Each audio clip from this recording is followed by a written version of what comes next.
Welcome, everyone. I am delighted to be here with you today. I am going to do a presentation on research for targeting your job search. And this is being streamed out on my LinkedIn profile, as well as YouTube for the Great Careers Group and Facebook for Great Careers. So that way we have a record of this. And because I'm doing this by myself, it would probably be best if I take questions at the end. So I'm going to share my screen and pull up the deck.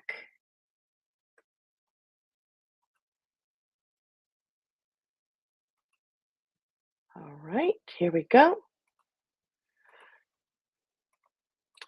So I'm going to pull up the slideshow. And whoops, I just put the very last slide up there. That's not what I wanted to do. Let's try that again. Okay, so here we go. Research for targeting your job search. And we're going to talk about how do you do that? How do you get some target companies on your list? So you first need to identify industries and companies that you'd want to work for. You got to think about and the company size. Lots of people have worked in toxic cultures before, and you don't want to repeat that process.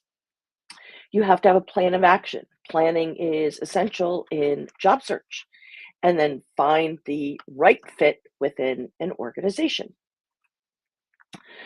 So there's a couple places that you can go to find industries and that you might like to work for, especially if you're looking for something in close proximity to where you live. So there's an SIC code, which is Standard Industrial Classification, and an NAICS code, which is North American Industry Classification Systems, and those are available at several places online. So you can look them up on OSHA's website. You can look them up on the SIC code website, and also BLS, which is the Bureau of Labor Statistics. You can also try census.gov, and then NAICS has their own website. So if there's a need for you to have any of these links, then by all means, let me know. Send me a message on LinkedIn, and I will get them to you. So, how do you identify industries and companies? Well, if you go to your local library, there's a probably good chance that they will have a database section on their library website. And if they have something called reference solution in the R's, then you can pull up that information and get those SIC and NAICS codes. Now, reference solutions used to be called Reference USA, and it is now via Data Axle, but it's typically libraries that have subscriptions to this. Now, there was a representative from the company who spoke at the Free Library of Philadelphia, and it's recorded on their YouTube channel. I believe it's in July of 2020. And again, I can send you the link on that if you'd like. But I also have invited a representative to give a current presentation at the Great Careers Network, and we will probably be scheduling that this summer. If you happen to live in New Jersey, because I do this presentation a lot for folks in New Jersey, there's a link to the local library system, but no matter where you are, you can probably, do a little Google search to find out all the libraries in your particular state. I live in Pennsylvania, so we have the Free Library of Philadelphia, and even though I don't live in Philadelphia, I'm in a suburb in a different county, I can still access the materials from the Free Library of Philadelphia as well as their databases. Now, if you happen to live in the United States, um, that would be a benefit to you to access information from the Carnegie Library. So I'm going to click on the Carnegie Library, and it says free to the people. All right. And, you can scroll around here and find the databases that you can access. So what you have to do is here's a library card, whoops, requirements. Okay. So if you have a Pennsylvania driver's license, a Pennsylvania ID card, other US state driver's license, or an expired PA driver's license, a passport, state ID, military ID, work ID, student ID, work visa, or green card, then you can access the databases from the Carnegie Library. All right. I have to move my Zoom screen out of the way here. All right, come on now. All right, this thing is right in the way. Okay. So, another thing that you could do is you could go to the library database and look up Gale Business Insights Essentials. And there are over 465,000 company profiles that you can look up, and find your information. But again, this has to be done at the library database. Now, if you are thinking about changing what you do in your job and you need to make a career pivot, you can't do what you used to do, you might want to explore the Bureau of Labor Statistics Occupational Outlook Handbook. So I have that linked here, but I'll give you the link. It's bls.gov/OOH, which stands for Occupational Outlook Handbook. And just to give you a quick tour of this site, you can look up a different occupation groups, and then, or you can search the handbook in their search bar and sort by pay, entry level education or more, on the job training, number of new jobs, and the growth rate. So that way you can get a feel for what the future outlook is for that kind of job. All right. You want to also consider the company culture and size. So, the company culture, also known as organizational, corporate, or workplace culture, is defined as an organization's shared values and characteristics. It's comprised of a variety of elements, including company values, missions, ethics, goals, and expectations. And this particular quote and definition came from Forbes. Now, when you're considering company culture, there's different ways that you can look up information about the company. So, of course, their websites, you can look up their mission, their vision, you can look at what kind of blogs they put out, what their career page looks like, and images of the leadership team and other staff, as well as the office. I've seen pictures of ping pong tables or in big, massive companies, tech companies, there's slides where people can slide down. Um, and then when you look at the leadership team, is there diversity? Is everybody who is my age, are they seeing a leadership team that looks like their kids? So you want to know, do you have a diversity in the look of the pictures that are on the website? And then you think about, well, would I fit in? You can read all their social media posts on the different platforms, see what kind of press releases that they have out, and of course, look at their LinkedIn company page. Um, Google the company and see if there's news on the company. Set up a Google alert for that. So that's alerts.google.com.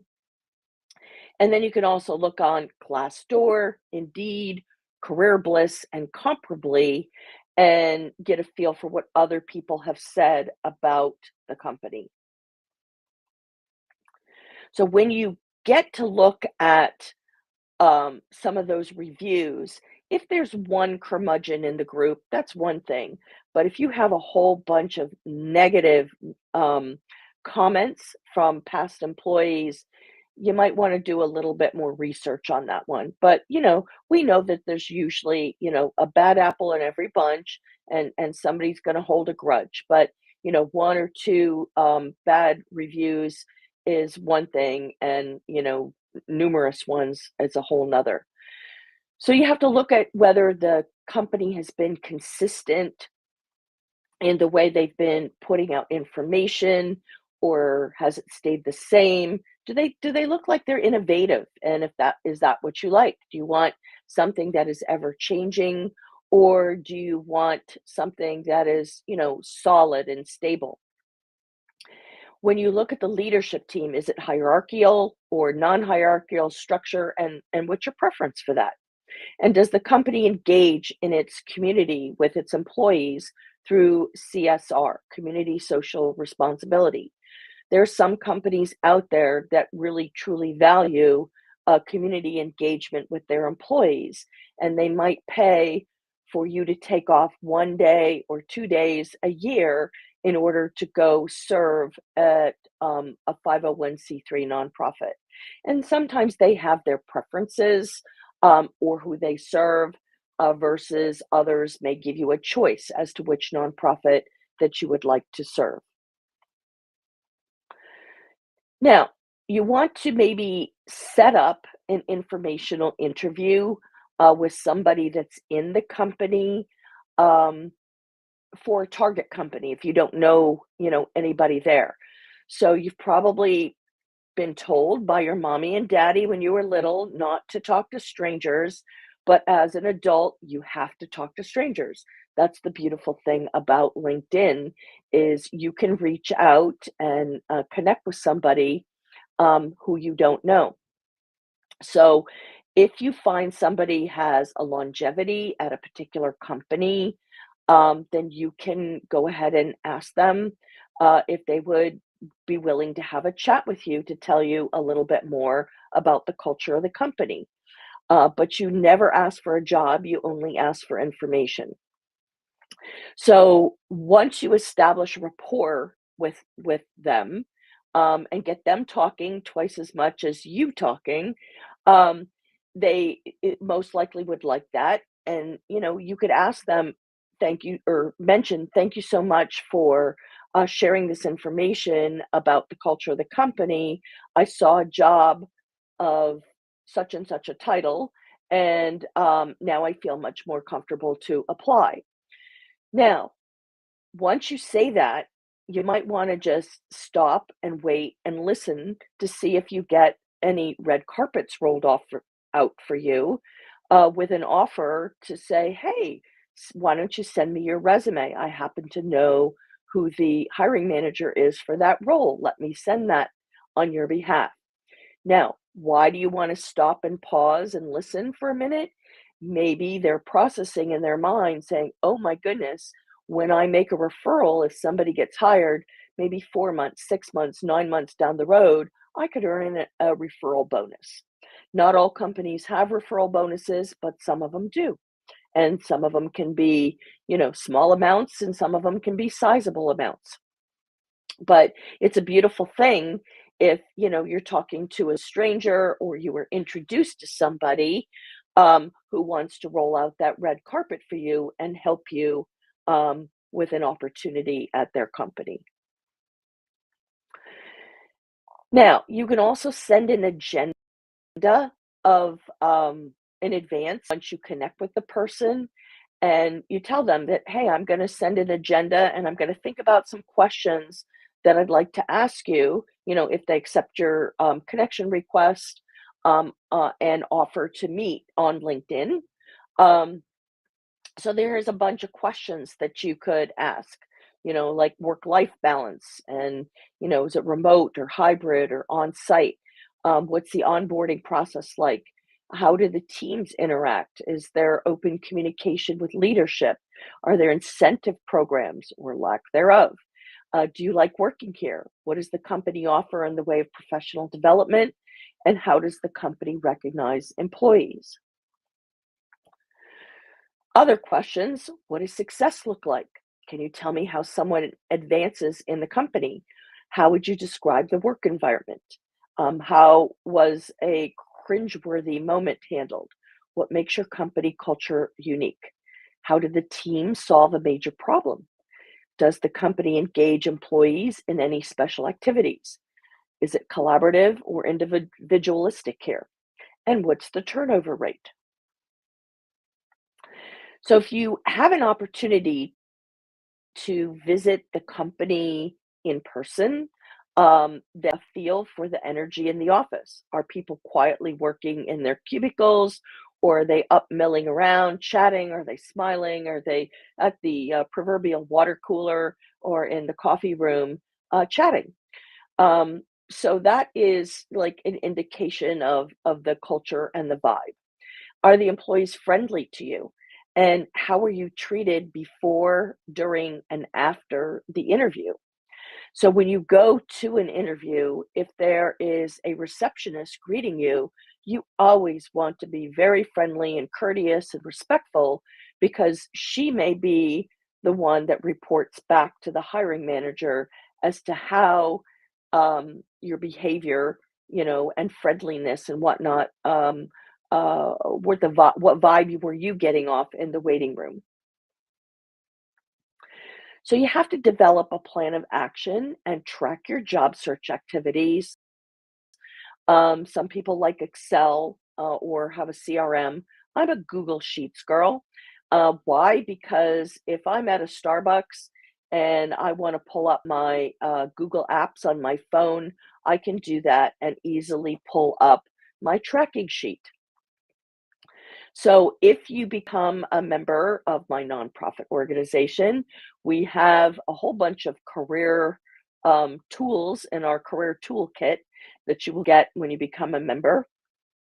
And one of them is a job search accelerator activity tracker. And there's actually six different models in there, and we've had a lot of job seekers who have made suggestions for improvement. So the one that is preferred the most is the top one. But if you want something a little bit simpler, then you've got other tabs in that job search accelerator tracker that you can explore. So you got to get your career documents in order, and in order to get out there and start networking your way to your next job. So when you're networking with people, they're probably going to ask you, "Hey, can you send me a resume?" So you do have to prepare, in advance to have that resume ready. So I have a bunch of articles that I've linked here, but blogs that I've written over 300 blogs over the past 6 plus years, and that is actually in the link tree on my LinkedIn profile. So if you go right underneath my headline, you will see more gobsmacking resources, and that you'll find the nonprofit link to the Great Careers Network. You'll find my upcoming speaking events, as well as the um, publications that I've written. Only about half of them are on my LinkedIn newsletter now. The other half is, listed, like the full list is under that bit.ly pubs link, which you can also access through that more gobsmacking resources on my LinkedIn profile. So you want to find the right fit in an organization. It's got to relate to your values and how they align with the company culture. So when you go to a company, if you get some bad juju feelings because people are all quiet and sitting in their cubicles and doing work, you know, you might want to wonder about that. Is that a place and a kind of environment that you want to work in? If you are in HR and you want to look up how to measure a company's culture, that article is probably more meant for HR than it is for job seekers. So, here are some of my upcoming workshops. I have a bit.ly link for the short list, which is on a Google Doc, and then the greatcareers.org, which is the nonprofit website. And here's the list of my upcoming events from now until June. And you can see I do a lot for SCORE. I speak for SCORE Silicon Valley, SCORE Los Angeles, SCORE Las Vegas, SCORE Jacksonville, and my local SCORE chapter, which is part of the Mid Atlantic region. And then here are my workshops from August to December. So, if you need to get a hold of me, there's that link tree, which is right under my LinkedIn profile. And please feel free to reach out and connect with me on LinkedIn. My contact links are over here on the right. I'm also part of the Thought Leadership Branding Club. So check that out. We have an amazing community of entrepreneurs mainly. And we have a lot of career coaches and, other entrepreneurs and solopreneurs who are part of the group and there to learn. And they put out events. So on the events page, you will see events on Clubhouse, on Restream, on Zoom, and whatnot. So check that out. So that is my recap for this presentation. I'm going to go see if there's any way that I can see. Uh, let's see, disable camera. No, I don't want to do that. I want to stop share. So give me a second. This is my fourth time using Restream. And there we go. So now I'm stopping sharing and I'm going to go in and see if by chance there are any questions. And I'm not seeing any right now here in the special LinkedIn chat that we have going. So, on that note, if you do have any questions, please feel free to reach out to me and I would be happy to answer them. Or if you need some of the links for some of the resources that I shared. But I'm happy to answer questions in the chat after I end the stream. So thanks for joining me today, whether you're live or whether you are watching it on YouTube or